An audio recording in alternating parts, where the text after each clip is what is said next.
નમસ્કાર દર્શક મિત્રો, ધ લોકસત્તા શોમાં આપનું સ્વાગત છે। ક્રિકેટની દુનિયામાં ભારત સૌથી વધુ વખત ચેમ્પિયન્સ ટ્રોફીનો ખિતાબ જીતનારી ટીમ બની છે। રોહિત શર્માની કપ્તાનીવાળી ટીમે ફાઇનલ મેચમાં ન્યૂઝીલેન્ડને હરાવ્યું હતું, જે બાદ આખી ટીમ ફરી એકવાર સફેદ બ્લેઝર પહેરીને ઉજવણી કરતી જોવા મળી હતી। ચેમ્પિયન્સ ટ્રોફી 2025ની ફાઇનલ 9 માર્ચે દુબઈ ઇન્ટરનેશનલ સ્ટેડિયમમાં રમાઈ હતી। ફાઇનલમાં જીતનારી ટીમને ટ્રોફીની સાથે સફેદ બ્લેઝર આપવામાં આવ્યું। 14 જાન્યુઆરીના રોજ ઇન્ટરનેશનલ ક્રિકેટ કાઉન્સિલે ચેમ્પિયન્સ ટ્રોફી 2025નો પ્રોમો રિલીઝ કર્યો હતો, જેમાં પાકિસ્તાનના દિગ્ગજ ખેલાડી વસીમ અકરમે ટુર્નામેન્ટના સફેદ બ્લેઝરનું અનાવરણ કર્યું હતું।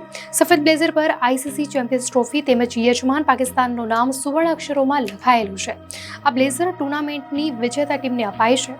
સફેદ બ્લેઝરની શરૂઆત વર્ષ 2009માં દક્ષિણ આફ્રિકામાં યોજાયેલી 2009ની સિઝનમાં કરવામાં આવી હતી। આ બ્લેઝર ચેમ્પિયન્સને સફળતાના શક્તિશાળી પ્રતીક તરીકે ઉભરી આવ્યું છે। ચેમ્પિયન્સ ટ્રોફીમાં વિજેતા ટીમને આપવામાં આવેલું સફેદ જેકેટ સન્માનનું પ્રતીક છે।